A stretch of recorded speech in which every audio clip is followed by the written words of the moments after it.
Hello everybody, welcome back to Sports Card Connections, and today a little different video than my usual kind of checklist reviews and informational videos on different sets. I thought I would share a few stories through cards of some players that made a difference in their world at the time they were playing through various actions, and we're constantly being bombarded in the media. As everyone knows, our world seems to be in turmoil all the time. Everybody hates everybody. Everything's miserable and terrible, blah, blah. So I thought I'd offer a little alternative. And these are going to be 10 quick stories of just some players. Maybe you've heard of them, maybe some you haven't, that didn't fit the stereotype of what you're hearing today. We'll start it off with Jackie Robinson. Here's a 1956 Topps. And of course, if you have either read anything about Robinson or if you have seen the film about him, you will know of an incident where he was being mercilessly booed by a crowd, and this person came over and called timeout and put his arm around Jackie Robinson and just stood there with him. Pee Wee Reese, the Dodgers captain and shortstop, one of the most respected players in baseball, and of course, this kind of stopped the tumult that was raging, and gave a little different perspective. Well, gee, if Pee Wee likes him, maybe we sound pretty stupid acting this way. I don't know what people were thinking, but anyways, it had a major effect. It meant a lot to Robinson that Reese would do that. Also, these are all 1956 Topps. His teammate Carl Erskine shocked Robinson and his wife Rachel by asking them to dinner over at Erskine's house with he and his wife. And these are two guys, Reese and Erskine, that didn't care what the mob thought or the crowd thought. Jackie Robinson was their teammate and their friend. And I think that's a nice story. And these guys stayed friends. The old Brooklyn Dodgers had a pretty good connection with one another. Carl Erskine is still with us, in fact. Secondly, we'll move to one of the most famous hitters of all time. Here's a 1955 Topps of Ted Williams. And when he was inducted in the Hall of Fame, he added something onto his speech that I don't think the establishment was too ready for, but he said that the greatest players in the Negro League, specifically naming Satchel Paige and Josh Gibson, one day hopefully could stand up here where he was standing and be inducted into the Hall of Fame. Well, this led to an uproar. And the Hall of Fame itself and some of the board were dead set against it, said, no, you got to play 10 years in the major leagues. And we don't like that. And then Commissioner Bowie Kuhn actually, behind the scenes, got behind this. He was right there with Williams in his viewpoint. And he said, well, okay, fine. What's your proposal? They proposed a separate Hall of Fame. And Kuhn quite properly reasoned that would outrage the public, and when that was announced, it did. So eventually, the board members, like sports writer Dick Young and the others that were behind the separatist movement, they got shouted down, and of course, it was all opened up. And that led to, let's get Williams here, to the best I could do here, is the first Hall of Famers coming through, Martin Dihigo. He's in a lot of Hall of Fames, actually. I think Mexico, Cuba, Caribbean, Venezuela, and the American Hall of Fame. So he got his chance. John Henry Lloyd, who one time was referred to as the Black Honus Wagner. When Wagner was told of it, he said it would be an honor to be called the White Lloyd. Highly respected Lloyd. These are the first Hall of Famers that came in once they started the committee to elect him. Cool Papa Bell. There he is with the Kansas City Monarchs. The great Josh Gibson, who could hit the ball as far as anybody. Died very young. Brain tumor, I believe. Satchel Paige. If half the mythology was true, he was great. he was quite the storyteller. Pitched in the major leagues in 1965. Nobody's quite sure how old he was, but I thought, boy, did Topps miss an opportunity there. Then he was re-signed by the Braves in 1968 to get his pension, and he functioned mainly as a coach, but I don't know why they didn't put him in a game. He's better than most of the other guys they got. Here's Monte Irvin. That's with the Newark Eagles. Of course, he played with the New York Giants, and this knocked everybody over. Oh, well. We'll keep going. Judy Johnson. Those little stands drive me nuts. Ray Dandridge, there he is for playing Veracruz in the Mexican League. He actually was signed, I believe, by the Giants, New York Giants, but was never called up. Oscar Charleston. There he is with the Homestead Grays, who played in Washington, D.C. And finally, the great Buck Leonard, power-hitting first baseman. So those were the first group. Williams got the ball rolling with his comments, and, Williams is not a guy to be shouted down. And now, of course, they've gone ahead and extended all Negro League standings and records as Major League because through no fault of their own, they were denied the chance. So hopefully that helps with that situation.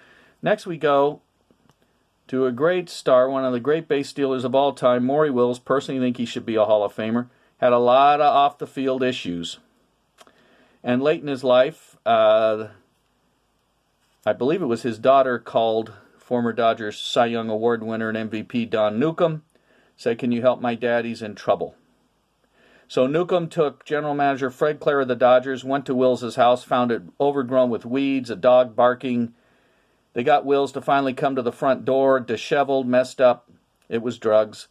And Newcomb and the Dodgers got him into rehab and got him rehired with the Dodgers as an instructor and really turned around Wills for the latter part of his life.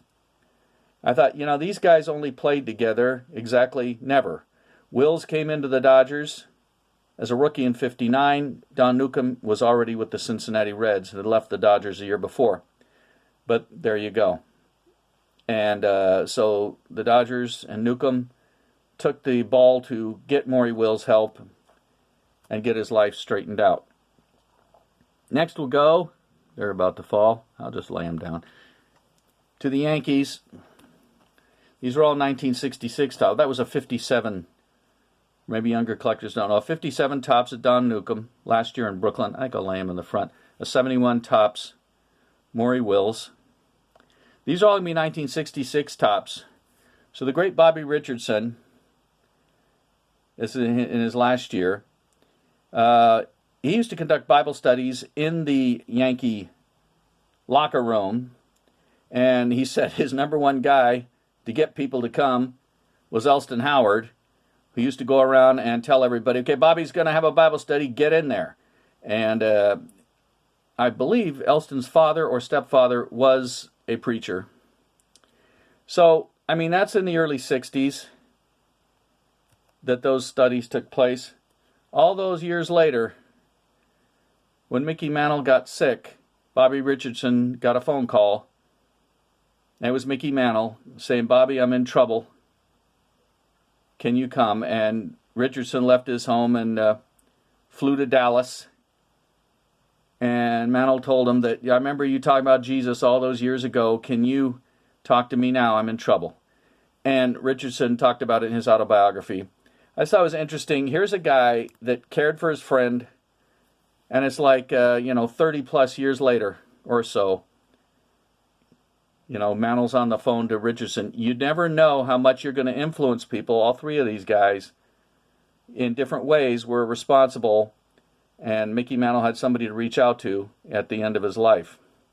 See if we can get them to stand up, but hey, it probably, there's 1, 2, barely, and 3. I've got like 24 of those laid out. So, oops, there went Elston. Okay. Next one, here's Dixie Walker, 1953 Topps, coaching for the Cardinals. He had been a National League batting champion, highly popular in Brooklyn, and then they signed Jackie Robinson. Branch Rickey, the head of the Dodgers, he met with each player. Walker said, "No, I can't play with a black man." And he said, fine. He was the most popular player on the Dodgers' time, so they traded him to the Pirates. People were shocked. And yet, later in life, much later, Walker was working as an instructor for the Dodgers, and I read a very interesting interview with him. He said, look, I grew up in Alabama, and he said, I didn't know Robinson from apple butter. It had nothing to do with him. It had to do with the fact that I felt I didn't know how. How was I supposed to play with him? I came from a segregated society. Everything was segregated. I didn't know what to do. And he pointed down on the field where Manny Mota was working with some of the Dodger hitters. And you see that man down there? He's now one of my closest friends. So Dixie Walker came a long way. Manny, this is a 72 Topps, beautiful card.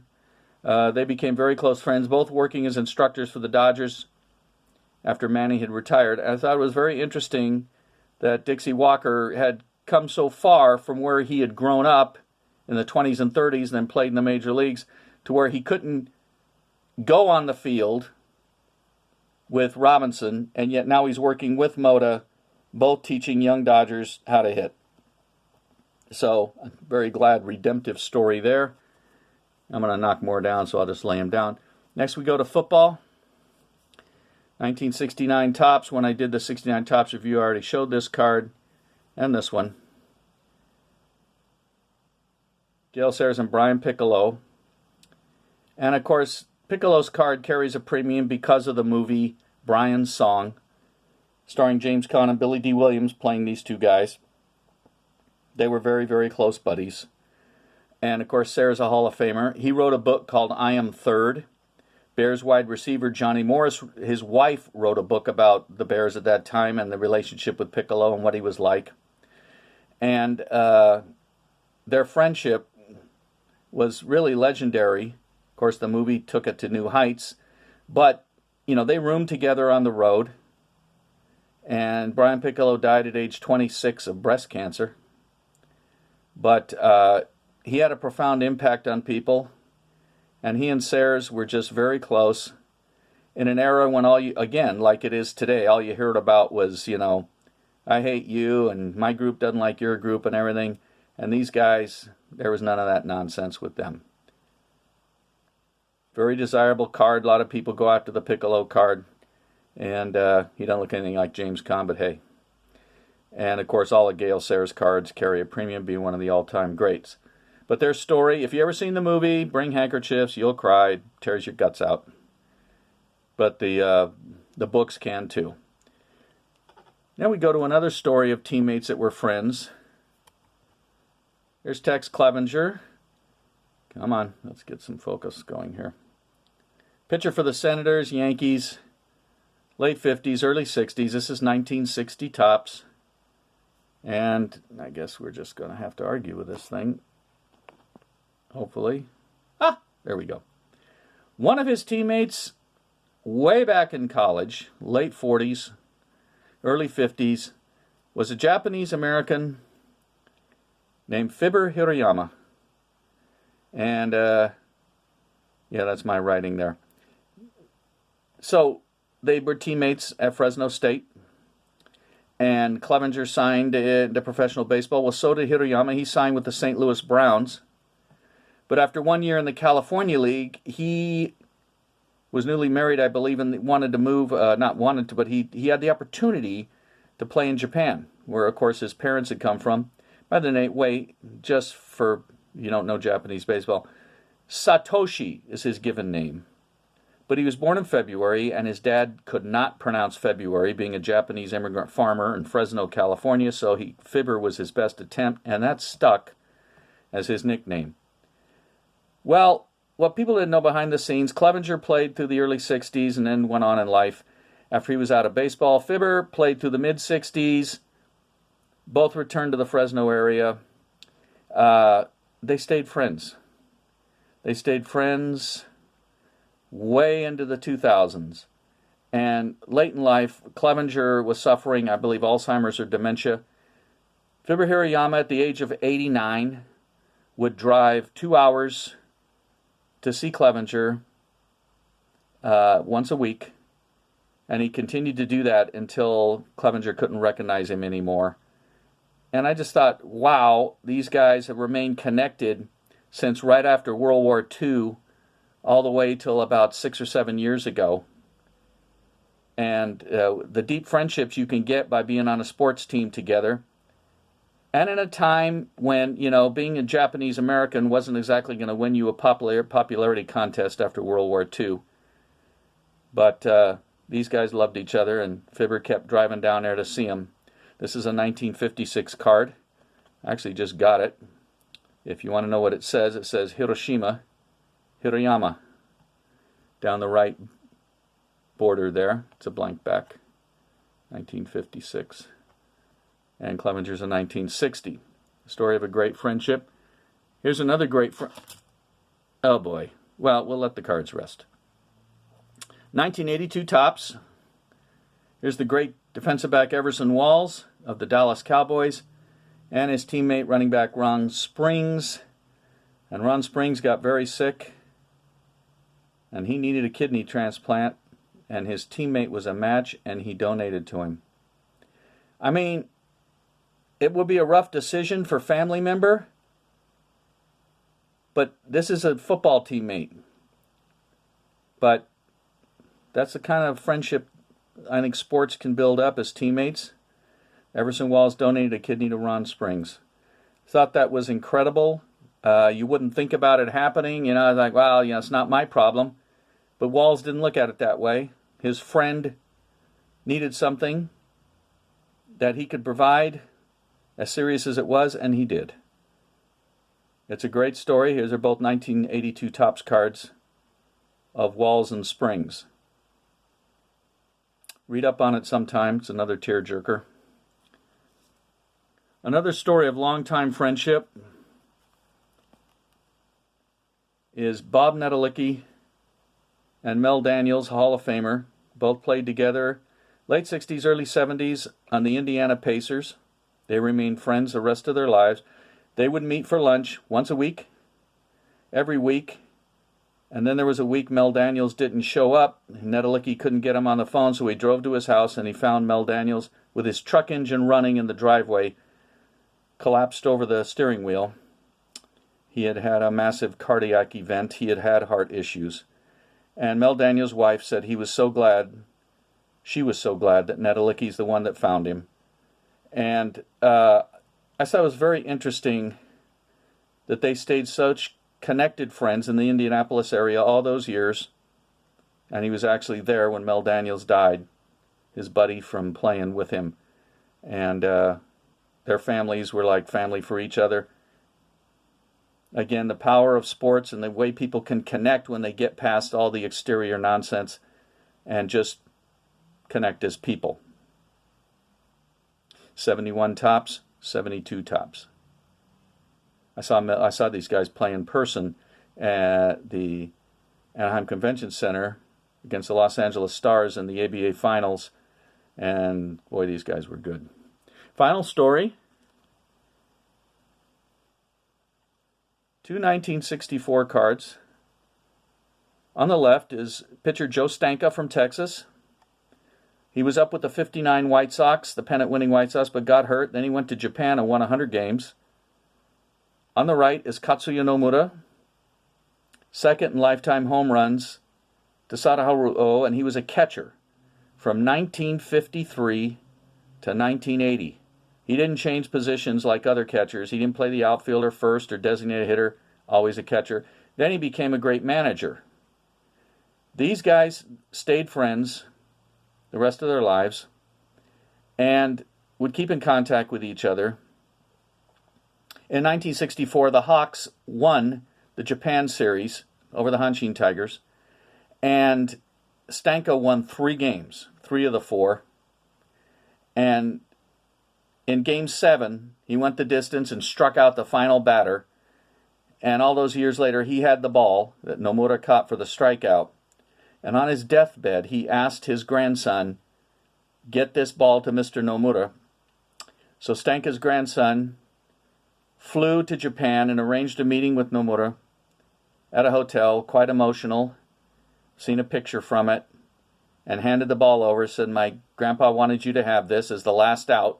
He threw it, he caught it, and I thought it was very interesting that, again, not only across the world they remained friends and were teammates, but this told two different cultures, two different languages, and these guys, they were forged together because they were teammates, and they won a championship. So I just thought those thoughts, thought those stories might be helpful to people. Think about it. There's a lot of good in sports, not just what you hear on ESPN and other places that sensationalize everything that's wrong. You know what? There's a lot of good stuff, and there was a lot of good stuff in the past. As you can see, these cards, I didn't bring anything newer than the early 1980s out here. So I'd like to hear other stories you might want to comment on. Let me know. And thanks again for watching. We'll be back soon with another one. All right. Bye.